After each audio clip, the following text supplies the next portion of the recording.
Spiritual awakening is a term that is often misunderstood, romanticized, or simplified into vague ideas like raising your vibration or finding your purpose.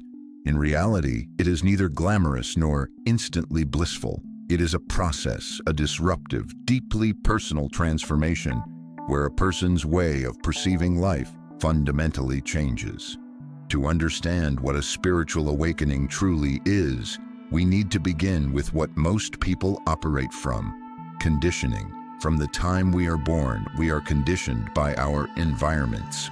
Family dynamics, cultural norms, societal expectations, religious frameworks, and personal experiences shape our understanding of who we are and what life is supposed to be.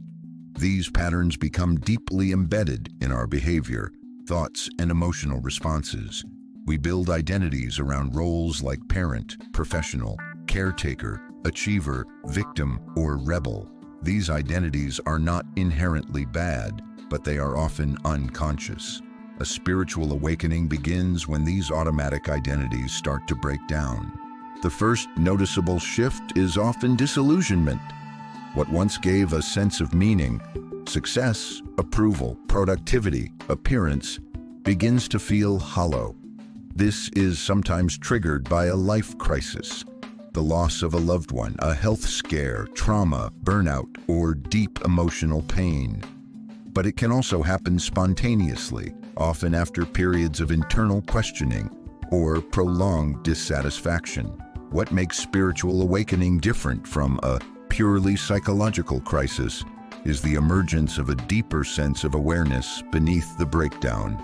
It's not just that life stops making sense, it's that something in you is watching the unraveling, and that something is more stable than anything you've relied on before.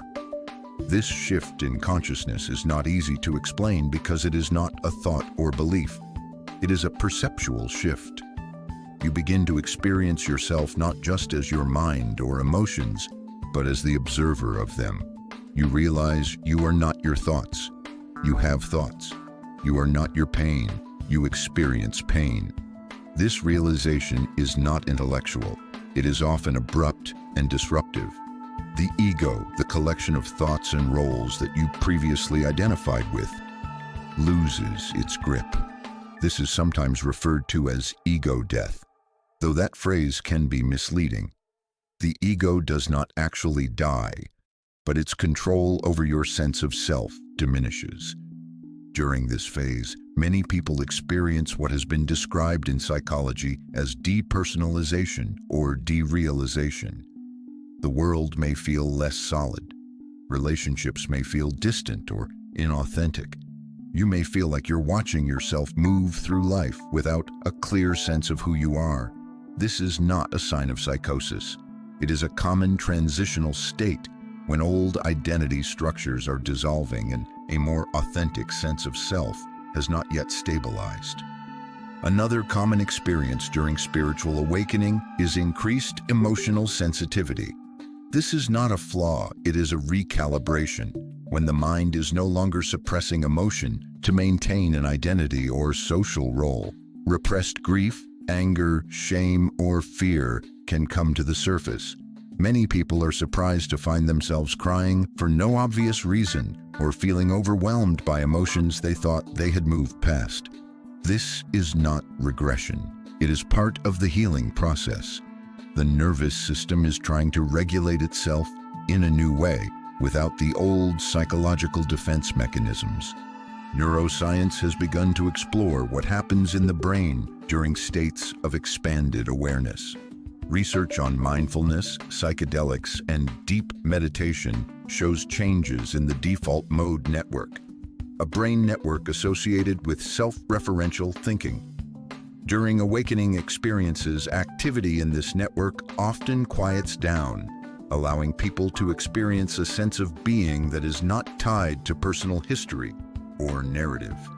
This supports the idea that awakening involves not just a shift in beliefs, but a physiological change in how the brain processes selfhood. It's important to understand that spiritual awakening is not the end of the journey. It is the beginning of a new phase of life. one that often requires unlearning more than learning.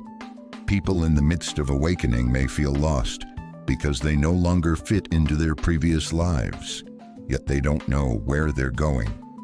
Old ambitions feel meaningless. Conversations that once felt engaging now feel superficial. You may isolate yourself not out of depression, but because small talk and surface-level interactions feel exhausting. This period is sometimes called the void or liminal space. It is uncomfortable, but it is a necessary part of reorienting your life from the inside out. There are also physical symptoms that often accompany awakening. People report changes in sleep patterns, appetite, sensitivity to light or sound, and spontaneous bodily movements or energetic sensations. While some of these may overlap with medical conditions and should always be responsibly checked, many are the result of nervous system recalibration. When chronic stress responses relax, the body can begin to process stored tension and trauma, which may feel strange or even painful at first. One of the most significant challenges during spiritual awakening is the loss of shared reality. Most of society is built around reinforcing ego identity, consumer goals, and social conformity. When you step outside of this shared reality, it can feel like you are living in a different world than the people around you. Friends and family may not understand what you're going through. They may see it as a crisis or phase. This can lead to feelings of isolation, confusion, or self-doubt. Support from grounded sources, such as trauma-informed therapists, spiritual teachers, or communities of people on similar paths, can be critical during this time. It's also important to clarify what spiritual awakening is not. It is not constant peace. It is not a life free of problems. It is not becoming superior to others. Awakening does not make you immune to pain, nor does it guarantee ethical behavior. In fact, it often exposes the ways you've unconsciously contributed to your own suffering and to others. It brings clarity, not perfection. It brings truth, not control. And it brings freedom, not escape. As the process stabilizes, many people report a growing sense of presence.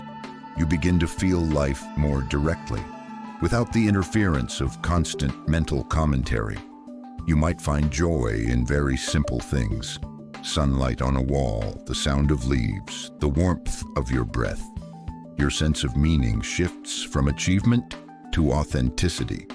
You are less interested in what life looks like and more interested in how it feels, moment to moment. In psychological terms, this stage resembles what Carl Jung referred to as individuation, the integration of the unconscious into conscious awareness, allowing for a more whole and authentic self.